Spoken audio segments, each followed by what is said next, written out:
4 నిమిషాలకే 720 రూపాయల.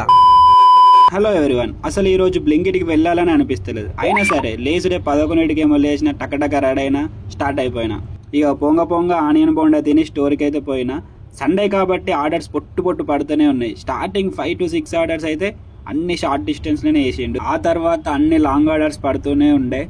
3 ఏమో అవుతుంది, బ్యాటరీ స్వైప్ చేసుకొని మళ్ళీ స్టార్ట్ అయినా స్టోర్కి. అసలు ఈ రోజు ఆర్డర్స్ చేద్దామని ఇంట్రెస్ట్ కూడా వస్తలేదు. అయినా సరే ఎందుకు చేస్తున్నానో ఏమో అసలు అర్థం అయితే లేదు. మనోళ్ళు ఏమనుకుంటారంటే ఇట్లా ఓపెన్ ఆర్డర్ తీసుకుపోయేటప్పుడు మనం తినొచ్చా అని. అట్లేం తినద్దు, చెయ్యొద్దు.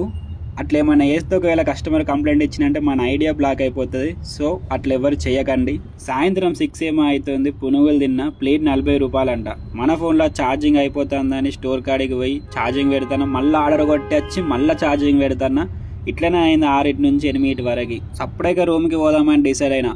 అప్పుడే లాగిన్ అవర్స్ చూస్తే 9 AM to 9 PM 9 అవర్స్లో లాగిన్ ఉంటే మనం ఈ 3 డేస్లో ఫ్రైడే, సాటర్డే, సండే ఆఫర్ లాగా మనం చేసిన అమౌంట్కి 720 ఇన్సెంటివ్స్ యాడ్ అవుతాయి అని ఉండే. సరే అయితే పోయేది ఏముందని అయితే ఉన్నా. 8 ఏమో అవుతుంది కదా, ఆర్డర్ పడ్డదా. ఆర్డర్ పోయి ఇచ్చిరాగా 8:45 ఏమో అవుతుంది.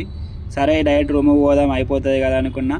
అప్పుడే వాడు మళ్ళీ రిటర్న్ ఆర్డర్ చేసిండు. అమ్మతోడు ఇప్పటికే బీపీలు ఉన్నారా అంటే వాడు ఇంకా బీపీ లేపిండు నాకు. అది తీసుకుపోయి స్టోర్ కాడే ఇచ్చిన. కరెక్ట్ 9 అవుతుంది. సరే మరి మనకి ఇన్సెంటివ్స్ అయినా వచ్చినాయేమో అని చూస్తే అమ్మతో 4 నిమిషాలు లేట్ ఉన్నందుకంట 720 రూపాయలు ఇన్సెంటివ్స్ పీకినాయి. అవి 8కే పోదామని అనుకున్నాన్ని.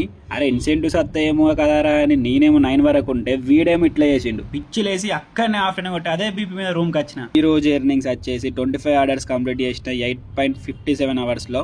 596 ఏమో ఆర్డర్ ఎర్నింగ్స్, 220 ఏమో ఇన్సెంటివ్స్, టోటల్ 816 వచ్చినాయి. మనం ఈ 3 డేస్లో ఎర్నింగ్ చేసింది 2434 రూపీస్. చూద్దాం అందులో ఎంత క్రెడిట్ అవుతాయో.